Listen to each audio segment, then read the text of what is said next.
I'm trying to send my good energy to Zoom. It's not. It says the same unexpected error. Please try later. I'm going to try again. Oh, it's going. Guys, okay. Nice. Okay. We're on? Yes, we are. Okay, so welcome everybody. We are here for the Romanian Film Festival in Seattle, 8th edition, but also for the first edition of the Arizona Romanian Film Festival. Together with Arts Detroit and hosted by Northwest Film Forum on Eventive, we bring you 23 new film productions from Romania and Europe, showcasing the creative spirit and resilience of young or more established directors, covering a wide range of genres, feature films, documentaries, and shorts.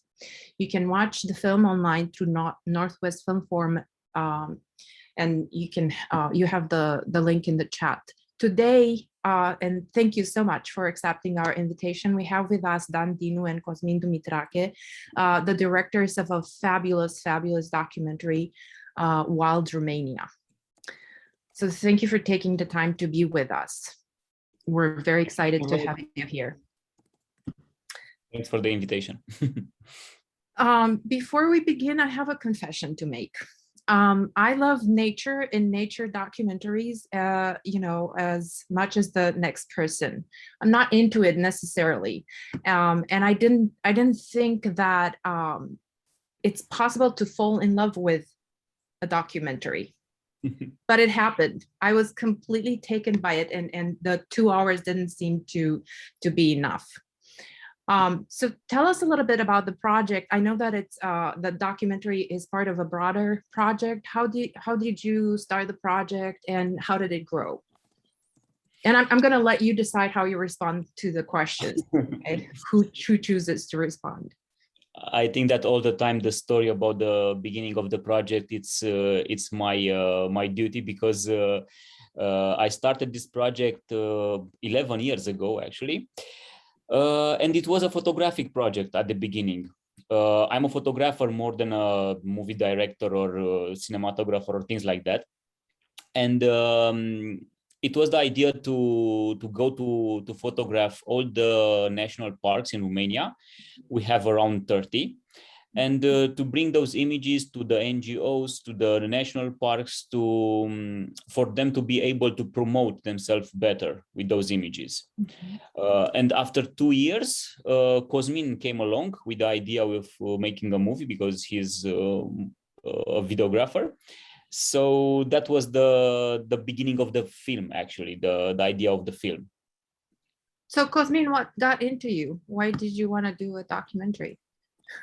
Well, actually, I was very passionate about hiking and nature in general. And as my videographer job, I wanted to get involved into documentary production in Romania. And I didn't find any movie about Romania regarding nature, so I thought, why not? Why shouldn't I try to make a documentary movie about the Romanian wildlife?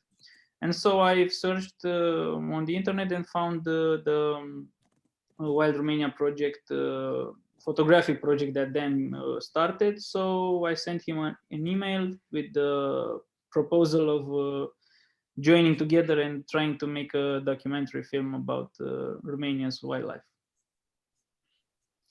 So so that's how it all started. Yeah.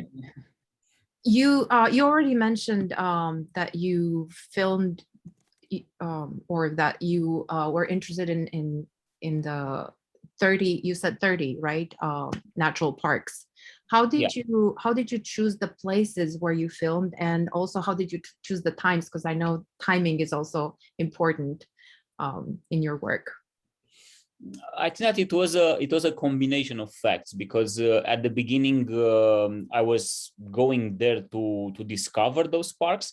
Some of them I knew from before, and I went there. I see some interesting places. I found some interesting stories and try to put that in the script of the movie. But after that, we actually went in many regions, not only in the national parks. We found new people that were able to show us some, I don't know, maybe some interesting species, or even we discover ourselves some interesting areas and animals. So it was like a growing process every time. It was not something by the book. We go there and we try to find that particular animal. Sometimes it was just going there, discover some things, see the footage that we had, and see, okay, let's focus more on this because it will be maybe better on the next time. So it was a combination of self-discovery, of research, of talking with a lot of people that knows more about the nature than ourselves, and this is the result at the end. You mentioned the stories that you found as you were doing this work. I'm actually curious about the script itself. When I started to watch, I didn't expect so much dramatic tension, and every at every quarter there is something happening going on. So what can you tell us about the process of scripting a film like this? Yeah, actually, it scripted itself, like. The thing is that a lot of stories came through when we were in the field filming and trying to catch some species. I don't know, we try to go film them on the easiest parts, like breeding or this kind of actions, when you have more chances to see them, because in Romania wildlife is very scarce. You don't see them often. So we tried to capture these essential parts of their lives. But actually a lot of stories happened while we were in the field. So we stayed from one day to weeks on end to try to capture some footage, and the action was simply happening in front of our eyes. So that's where a lot of stories took part in the field. We had some ideas and some let's say plans on what we would like to capture, but as it is on nature, nothing is scripted, and you are surprised by the actions of the animals. And you mentioned being in the field, and this is also, I mean, for me, it's also fascinating. I would love to watch the making of the movie. So what were some of what were some of the challenges you had in the field? I read that you had to camouflage yourselves to be able to take some of the images. So what are some of the things that you actually encountered in the challenges, or the happy accidents, or so how was that work in the field? It was the best part, because staying at home and editing and searching in hours of material to put together the stories is not the same thing as as being in the field. Actually, and this is let's say a small spoiler, we are working on a making of movie, because we have a lot of material about all the projects. So we are working to making this movie also. And it will be more or less a comedy than a drama, because it was quite fun. I think that the most complicated parts were to bring all the equipment in the highest mountain in Romania, and some of the most complicated trails in the mountains, especially when we went to film, for example, in Piatra Craiului National Park, which is good for filming chamois, for example, but it's quite complicated because it's tough. It's not easy to go on the ridge with all the equipment. You don't have water on the ridge, so you have to bring water, you have to bring food, you have to bring a tent or a sleeping bag or something like that. And another trip that was quite hard, even though it was shorter, it was on Făgăraș Mountains, the highest mountains in Romania, where you can stay at at a chalet under the ridge. You can sleep there, but you need to go up and down all the time on a snowy peak. And I remember that one evening we stayed to film a sunset from the ridge, and it was a lot of snow, and we had to have crampons, and we have to be very careful. And exactly it was night when we come back, and exactly when we passed the most complicated ridge in that area, it was a starting of a blizzard, and it was a strong wind, and we need to be very, very careful not to fall down from that ridge. It was not something very dangerous, but you need to be more careful when it's this happening. So I'm from what you're saying, I understand. Were you by yourself, the two of you, or how large was the team? Were other people, some other people who were involved? Yeah, most of the time only two of us, but on some occasions we had some friends that came with us and helped us with the gear and carrying all the equipment, because there are a lot of kilograms in the backpacks. So for sure the mountains were the most challenging parts of the movie to film, but also the sequences with the wildlife were more challenging, let's say, having patience to wait for the animals to capture all these events. And as you said before, we tried to bring drama and the comedy also in the movie. We didn't want the movie to be a purely documentary, just showing some species and only that. We try to create these stories and to bring action and make the animals to be the actors. So Cosmin, what's your favorite story from the film? Oh, I have to say that my favorite one and probably the most emotional one is the sequence with the golden eagle, where I stayed like 4 days to film all the action in the nest, all that drama. But actually that sequence we managed to film in 2 separate years, because we tried in 2019 to capture the eagles breeding, but we only, after 3 days of filming, we only got like around 5-6 shots with a small point on the screen, which apparently was the eagle. Mm-hmm. So we tried after that to go to the nest.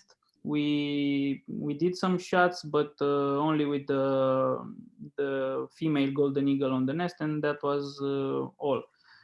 We tried to come back when the chicks hatched, but unfortunately the chicks disappeared from the nest. So that's why we have to come back in 2020 to continue the story, and hopefully we managed to get all the sequence that we wanted. I have to say that we didn't expect it to have this sequence and to be this dramatic, because we knew about this behavior a little bit, but when it happened there, it was something completely different. Wow. What about you, Dan? What was your favorite? What's your favorite story from the film? If I think about one moment which was great for me, it was the moment with the lynx at the end of the movie. Mm-hmm. I will not enter too much details because I will give a spoiler, so I don't want to do that. And I was trying to tempt you. I can tell you about the story. It was 2 days in the snow, 12 hours each day to stay in the tent and wait for that animal to come in front of the camera. And after 2 days with 12 hours in cold and on that small tent, just for a brief moment, the lynx came and we just captured those images. But the more interesting part is that the look that we we change in of course I was in the back of the camera and he in front of the camera. But that inspired a lot of the ending of the movie and the message from the movie. But I think that one of my favorites, it's one of the most let's say funniest one, the one with the bee eaters. When you have that story, when you have a couple and then somebody else is coming trying to break the couple, it's like in normal life. And what is interesting, when I saw the footage that Cosmin bring from the field with the bee eaters, I was trying to find a good way to tell that story, and sometimes it's not easy because you need to humanize a little bit the story to understand from our point of view. And it was pure comedy, actually, and we are trying to do that as funny as possible because it was funny when we look at it. So I think that one was one of the first stories that we write on the script. And we consider ourselves very lucky because I saw that kind of stories in other documentaries, other great documentaries. And I was not thinking at that moment that we can have this kind of detailed behavior in our movie. So yeah, that was one of the things that I love. I still love. Thank you for sharing these stories. I want to say that I have a bunch of questions, but I also want to invite people, the other people who are with us, to ask their questions. And there's a question from Sean. He's wondering, do you want to ask it actually, Sean? How about this? Sure. Yeah. So, I was curious, like, there's always these amazing shots, whether it be a photo or a film of different footage. Like, how do you go and find these locations? Like, it seems like there's all this great nature and you're finding this one place with this specific species of animal, and you somehow get this amazing footage. And then the second one was just, what did your families think about you being gone in nature all the time? I can get an answer for the first one first.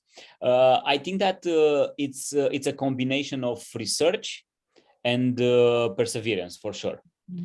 But at the end, you have to be lucky. Without luck, the first part, the thing with the perseverance and with research, it's almost useless. So that's the thing. And in some species, we had some biologists or some researchers or some friends that know some areas better than us and just bring us there and just shoot the image. For the second part with the family, I will say that I'm just lucky for that part also. Yeah, we're very lucky for our families to support us and to understand our passion and are willing to do this documentary and let us do our crazy hobby. Speaking of which, I read somewhere that it took you thousands of kilometers, hundreds of hours of raw footage, and more than 10 years of pre-production. So how many actual kilometers, how many hours of raw footage, and how many cameras, how many years of pre-production, how many people, how many sleepless nights? Let's start with the numbers that we know, actually. Okay. It was, there were about 45,000 kilometers with the car. We didn't measure the ones on foot. There are not as many, but anyway, there are a lot. We stayed about 450 days in the field for this project, in those 10, actually more 11 years. So it was more than 1 year and almost a half in the field for that. The footage, I don't remember. It was around 100. Yeah, we counted like around 100 hours of raw footage, but not actually. So after we were coming back from a shooting, we selected all the raw footage and chose only the usable parts, and the other one deleted. So let's say like 100 hours of usable raw footage. And The numbers you don't know? The sleepless Uh, nights? Yeah, that's the complicated part to count in the sleepless nights. But at some point you get so used with this kind of job, and you know that you will not sleep too much, especially in summer, because in winter the night is long, so it's better, and you don't mind anymore. So it's not something that you are counting, it's something that you are living, and you know that it's your passion, it's your job to do that. Actually, at some point on some sequences where when we were to film some animals, and we had like 2, 3, 5 days, and we didn't manage to get all the footage. We were just anxious to come back again 1 week or 2 weeks later to capture the footage that we missed. So it was more like let's try to have more days to stay in the field and to capture all the footage. Did you, this just came to me, and so did you make any friends out there? So from all that you captured on the image, yeah, did you make friends? You mean animal With the, friend? yes, with the animals. Of course. Sometimes I'm thinking that I'm more friendly with animals than with people back home. So for me, it's better staying in the nature and try to find animals to photograph, to film them, than stay in the city, and especially now with this pandemic and a lot of strange behavior on the streets. So it's better in nature all the time. Yeah, for sure we have friends, and you can actually see that a lot of animals were very friendly with the camera and offer us some great moments, which is not something easy in Romania, especially because everything is wilder here than the rest of the Europe almost. So that is the most complicated part, let's say so. Yeah, for example, at the Capercaillies, we stayed like around 10, 15 meters from them, and they were moving between our tents. And at some point we stopped recording, and we were just watching. We opened a bit our tents, and we were just facing them, and they looked at us. They didn't scare. We stayed like that for 10, 15 minutes and just admired them. This is amazing. I understand that one of the most challenging parts for a documentary like this is the sound part. And I know that creating the sound was in itself a story, a big one, right? And a big effort. What can you tell us about that? The funny thing is that when you film with a telephoto lens, especially from the distance, you cannot record any sound, any quality sound. So almost all the sound in the movie, except the voice of the animals, the natural sound of the animals, and some ambiental sound that you can have from the field, it need to be created in the studio. So we had a great team of guys that had a little sandbox, like we like to say, where they put leaves and branches and things like that, where they have to recreate some of the sounds, the natural sounds. For example, if you see in the movie, if you see the folks that it's going on the snow, and you hear the steps in the snow, that sound, it has to be created, because you cannot do it in the field. Now don't ask me what things do they use for snow. There was a strange combination of substances. I don't know exactly, because it was not real snow. You cannot do that with real snow, but they did a great job. And all the sounds that they made, the Foley sounds, were very interesting, because you can have even more, let's say, character for your animal in the shot. Without that, it's a little bit, let's say, not so attaching at some points. So yeah, it was challenging, And also it's a challenge to, after you record all that sound, to put it synchronized with the move of the animal. So yeah, it was not easy, but the guys were doing a very good job on that. And it was another funny thing, because I remember now, at the beginning I let the guys do their work, and they were maybe a little bit over creative at some parts and put a lot of sound. And when I came there, I said, okay, but this bird, you cannot hear that sound in the autumn or winter, it's just in the spring. So we wanted to be as real as possible. So you will not find in the movie in the winter season, you will not find the sounds for birds that are for the mating season in spring, for example. So after they were very over creative, at the end we need to temper down a little bit and take out some part that were not as accurate as we wanted.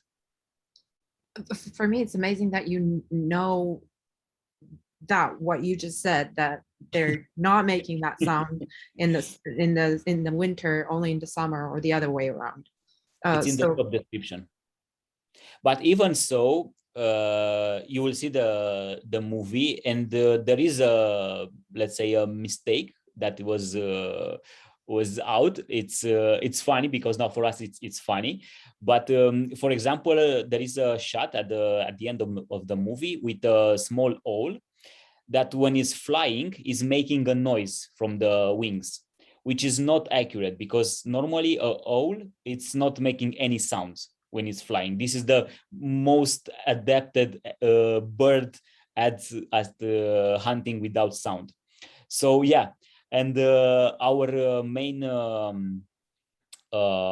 research, let's say our main scientific consultant, saw the movie in the cinema after he saw it without sound, and say, okay, the movie was perfect except that particular shot.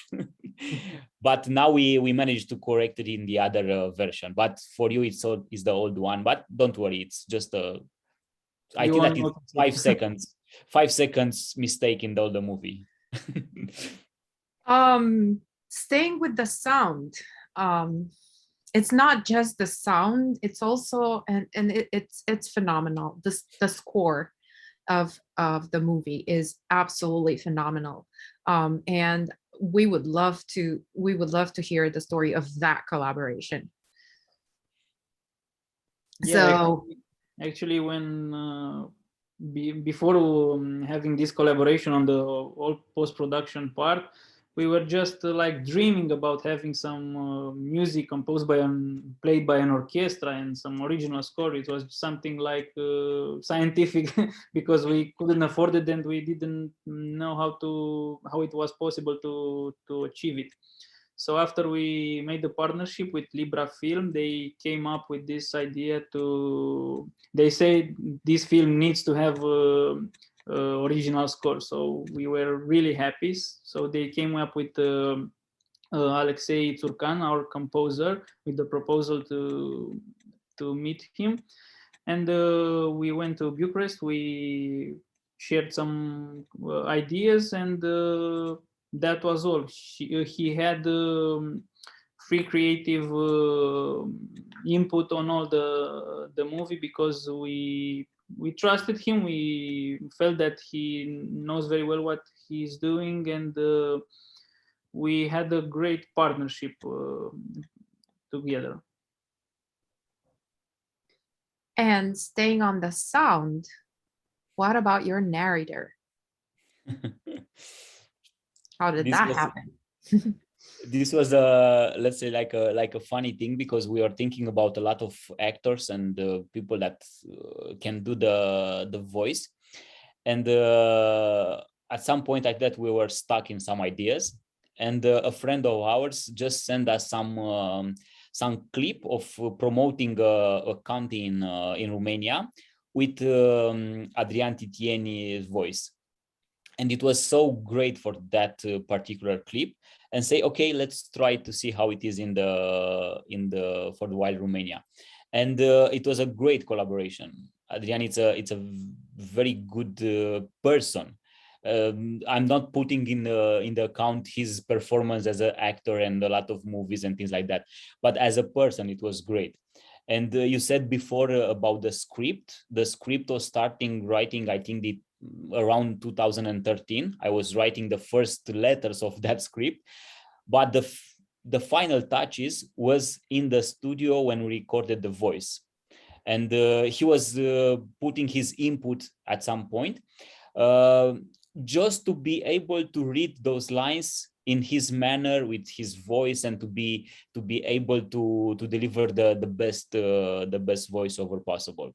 So yeah, even the script was long. It was more than 7 years to finish it. But it was a nice collaboration, and I think that he has a good voice for this kind of things. So we have our own Morgan Freeman on David Attenborough here in Romania.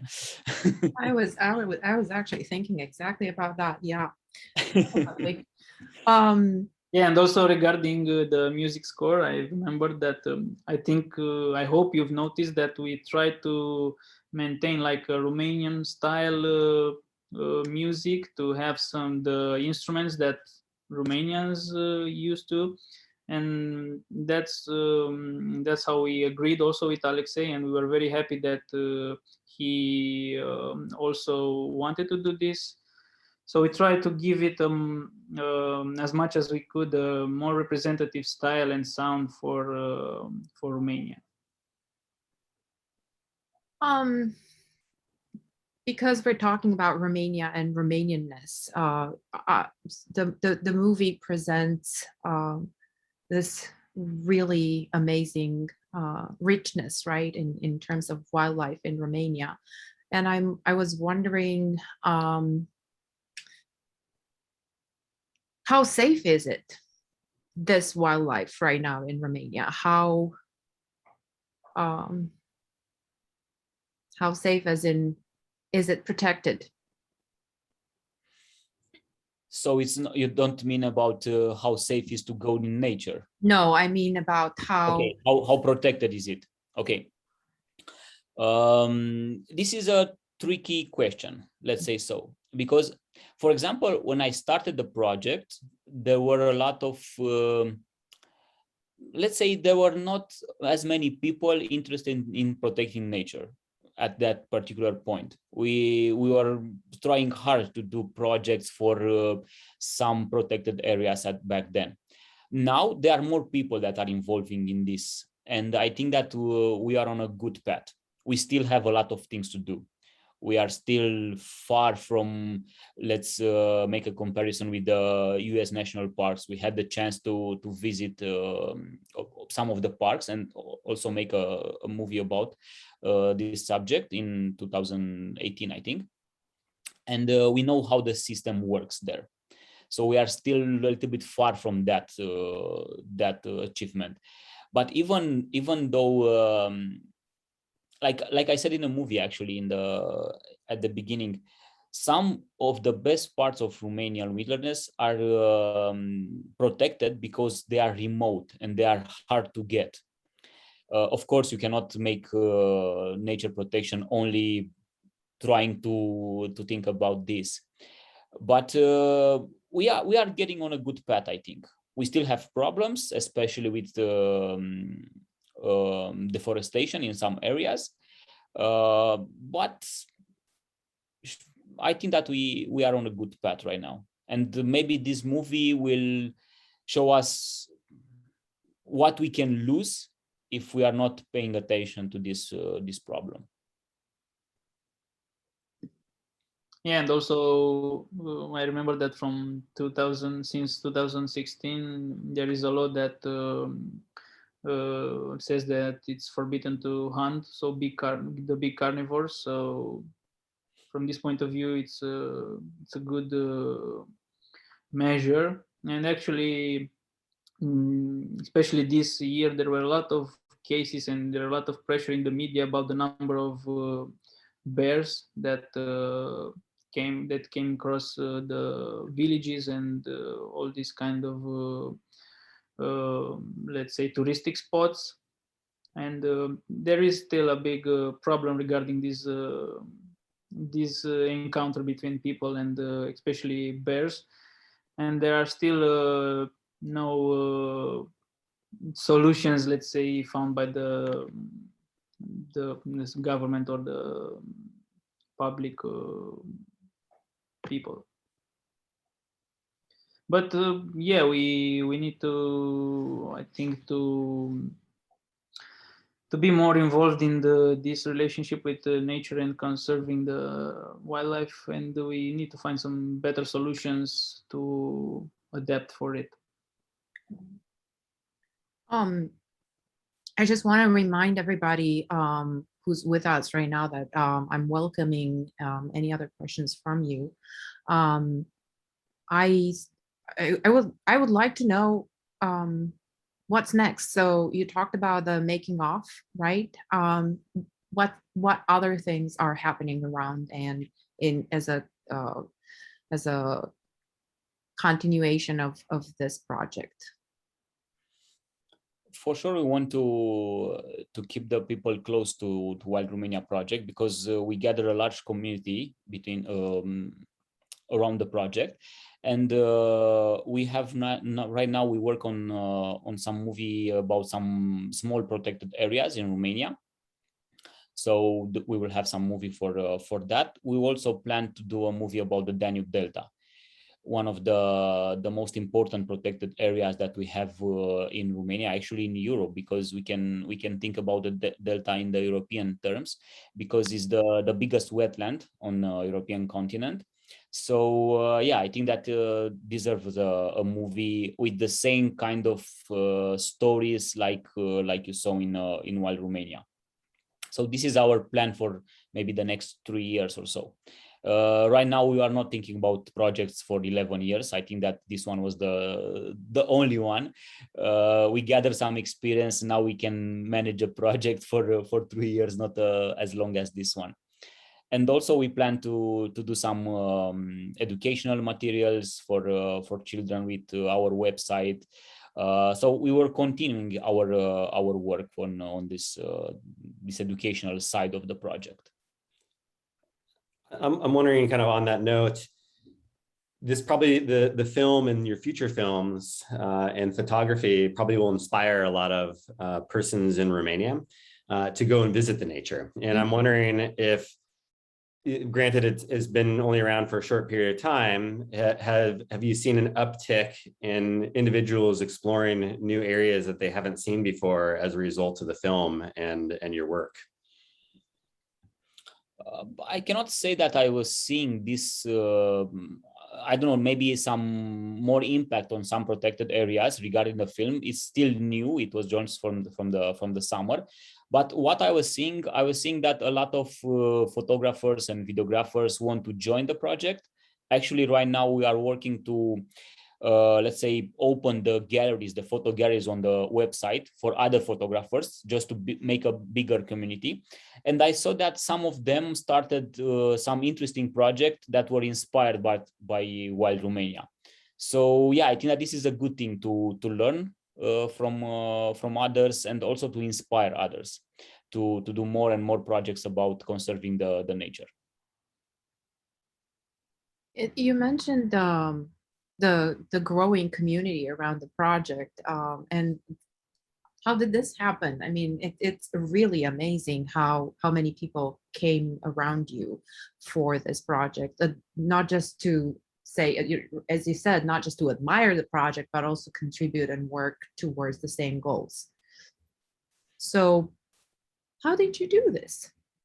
Well, actually, I think it comes back from a few years ago when we first met in 2013. We launched a short series about with movies about nature. So we just we're going to some smaller protected areas and make like a short film about 20-25 minutes. It was like a combination between nature, travel, photography.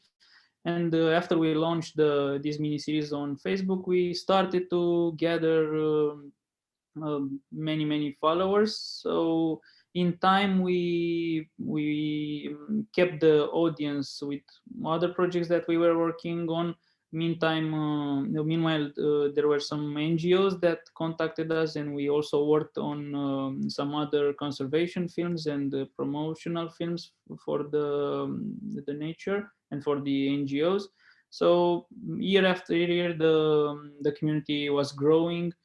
And in 2018, when we decided to do 100%, to go 100% for Wild Romania, we kept posting every time we were going to film, and we were talking about our perspectives, and I think this helped a lot to gain this larger community. Otilia wants to know more about, Otilia, do you want to ask your question, or do you want me to? Yes, sure. Yeah, I was wondering, I'm very interested about the way you mentioned that you will plan educational activities around programs, projects. And since we're in the diaspora, we have a small Romanian heritage school, and we ask the students to watch your film. So what kind of activities do you plan around it? Because it's an excellent tool, especially for a second generation of Romanian Americans, or anybody in the diaspora, who's, especially for our kids, we're so far away.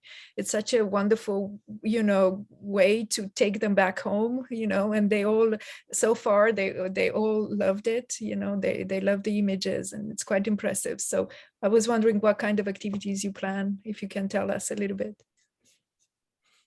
Yeah, of course. One of the things that we did when we launched the photo album with Wild Romania, which was in this year in spring, it was on pre-order, and for each pre-order that we had, we donated a book for a school or for a library, public library. So we donated about 700 albums, which was great for us because we had the chance to bring that book and to bring Romanian wildlife and nature to people, especially to the small ones that need to be informed. Other thing that we do, we started some project with some NGOs to make some short movies, especially for kids. Right now, Cosmin just finished some I don't know how to call it, some let's say 360 movie with some protected areas, and we had some feedback from the school where they promoted those movies, and the children were very excited about seeing this kind of things in such a new way.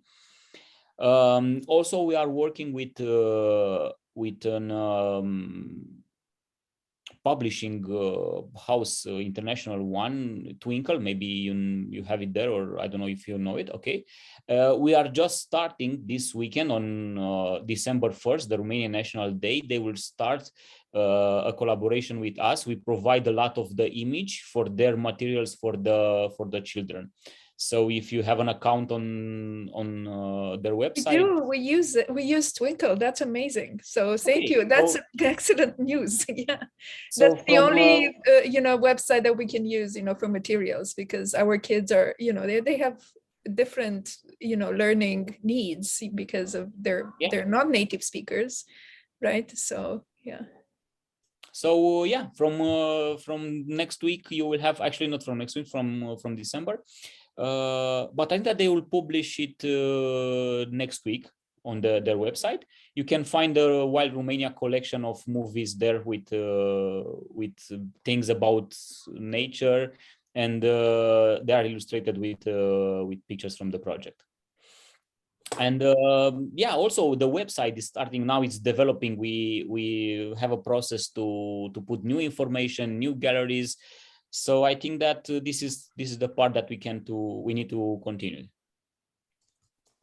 Excellent news. Thank you so much, because we're always looking for high, good quality materials, and I think it was about time to have access to this type of materials. Yeah, great. Thank you. Yeah, so again, when do you sleep? Because it seems like you're keeping yourselves busy, very, very busy with all sorts of really great things. I know I asked a lot of questions and about things that I was curious to know, but I wonder if there are things that you want to say and that I wasn't able to pull out with my questions about the movie and the story of the movie. I don't know. No, I think that if the most important thing it's that Romania has now a way to be more known outside the borders, especially with a festival like you do. Also, from the next year we will have international distribution for the movie, which will be a little bit different because there will be a 3-part series, not the 2 hours feature that you have for the festival. There will be a 3-part series, and there is an extra half an hour of footage, so there is more content. And I hope that this movie will change a little bit the perception about the Romanian wildlife, because sometimes, especially in the well-developed countries, this is maybe most important for Europe right now, but we bring a lot of people, a lot of money, a lot of people, a lot of know-how in protecting remote areas like, I don't know, tigers in India and mountain gorillas in Congo and things like that, which are deserved to be protected, don't get me wrong. But we forgot sometimes that if we don't take care of our natural heritage in Europe, for example, we can get very, very easy to bring those animals to the brink of their existence, because the most important part is that they need to have large spaces to live. And with the European continent, which is the most anthropic continent of all, I think, there is less and less space. And while Romania, actually, it's a huge island of wilderness in at the, let's say, not in the middle of Europe, but at the edge of Europe. And if we can conserve the nature that we have, we will have a biodiversity hotspot for this kind of wildlife for all Europe, not only for Romania. So this part, it's important for all the continent and all the species that are living in the European continent. So if we did that, we can say that we had our purpose, actually. Hey Dan, here is Mircea. Hi Mircea. Salut. So I have some questions for you. I saw the movie last night and I have some questions. Some of them are technical. So what cameras did you use all these years? I suppose there wasn't just one camera. Okay, this is the easiest question because I will pass it to Cosmin. Yeah, actually, hi Mircea. Actually, we changed like around 7 different cameras. And the first camera that we filmed in 2013, those sequences are not even in the movie because they were too old and not so quality. And yeah, mainly the movie was shot on Panasonic GH5 and a Blackmagic Pocket 4K. So these were the main 2 cameras, and we also used DJI Phantom 4 and DJI Mavic 2 Pro for the aerial shots. Basically, those were the gear that we used. Okay. And So we also destroyed one camera and a few Camera traps. Camera traps. Yeah, we also had a lot of. I was going to ask you how many camera also you destroyed or the animals destroyed, but you just responded. This is a 2-part question because we had some 2 or 3 cameras. Actually, 2 were destroyed. One by bears, and one by I don't know how to call it in English. When the water is growing up and it's coming Flash flood. Yeah, a flash flood. And but that camera destroyed by bears, you managed to get it back. I mean, you captured the footage on yeah. You remember in the movie the two bears playing at the end in the night in winter? Those are the bears that destroyed the camera. Actually, they were playing 45 minutes in front of the camera. 45 minutes in front of the camera playing, and at the end they just destroyed the camera and leave it in the snow. and Cosmin also managed to destroy another camera just to falling down on the ground. So yeah, actually, I remember that I just bought the Blackmagic Pocket 4K, and I think after 2 weeks we were filming some, trying to capture some fallow deer, and I was in a hurry to go and capture some footage. We saw fallow deer, and I didn't rig the camera well, so it fell off the tripod, and it was completely damaged. Oh, no magic anymore, huh?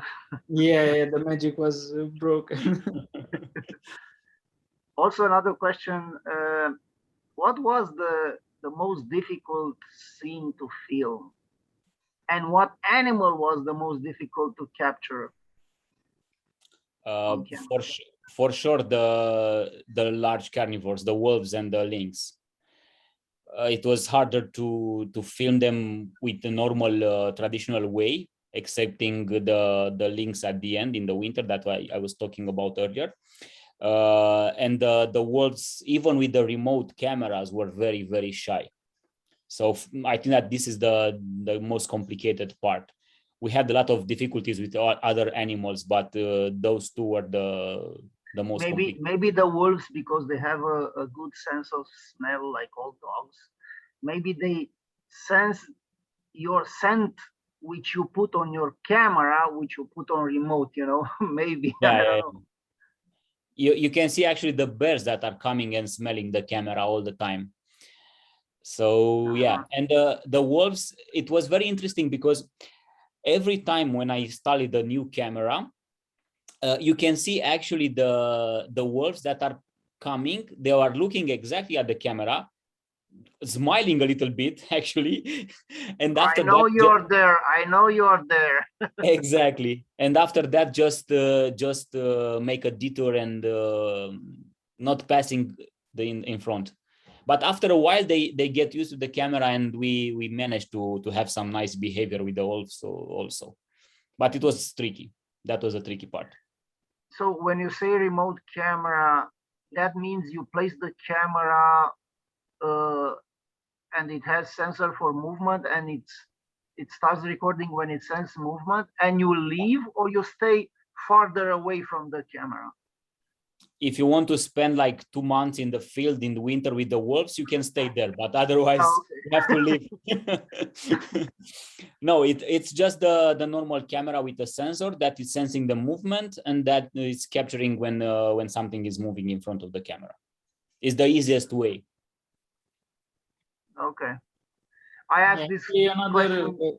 Actually, the biggest challenge was to find enough time to go out and to film all the sequences, because at some point in 2019, 2020, we were going like back and forth from one side to another of Romania to try to capture as much footage as we could, because we were also talking a lot with our friends, which were going out, and they were presenting us other species and other opportunities to film. So it was a big challenge to find time and to allocate enough time for each species, and that's why some sequences didn't make it on the final 2-hour version, but some of them will be in the 3 episodes version.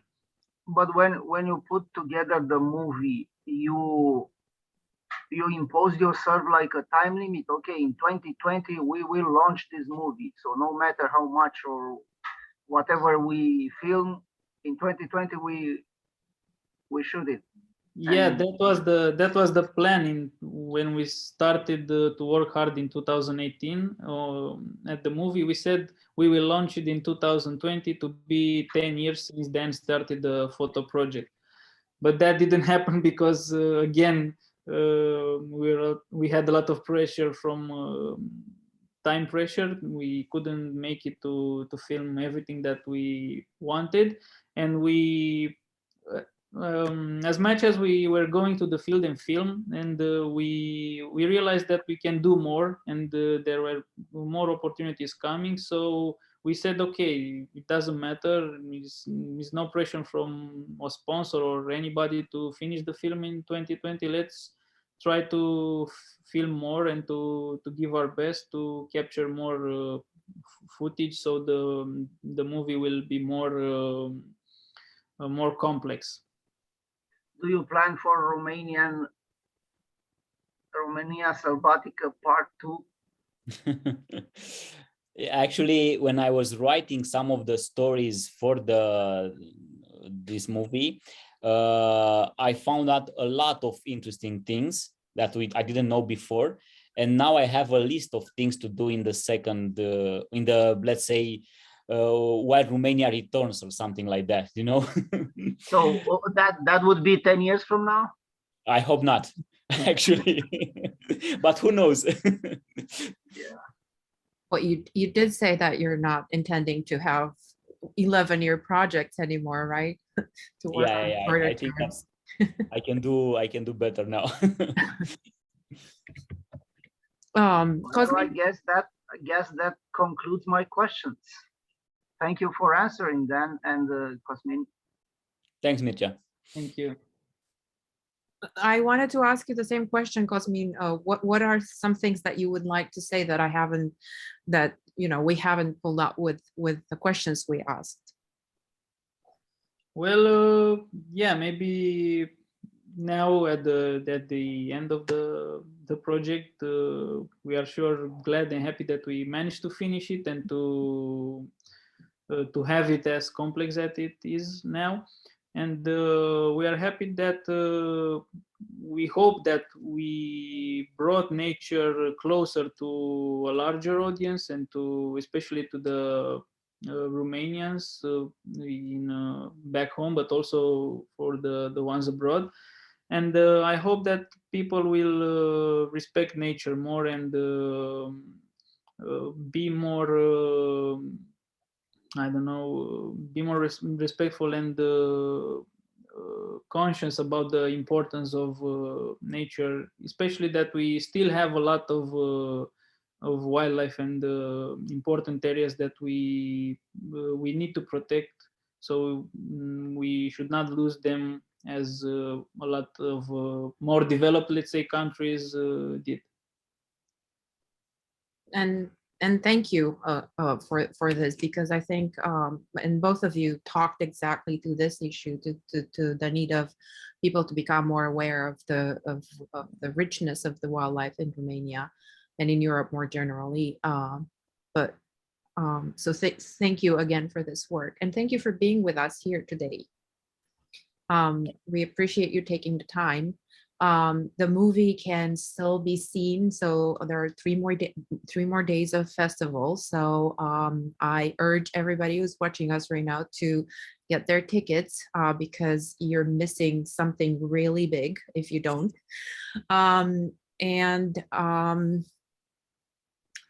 I think this is it. Altidia, am I forgetting anything? No. No, sorry. No, I think it was wonderful. It was such a privilege to have you with us and ask all these questions. And we will follow up, with questions, I'm sure, about your educational programs. And we will follow you.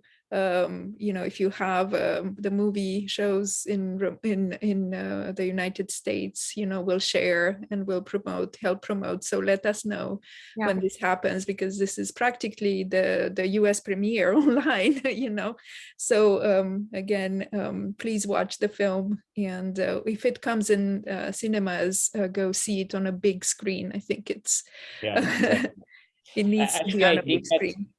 I think And that so this is the premiere international, not only US. It's the first time that the movie is going out from the Romanian borders.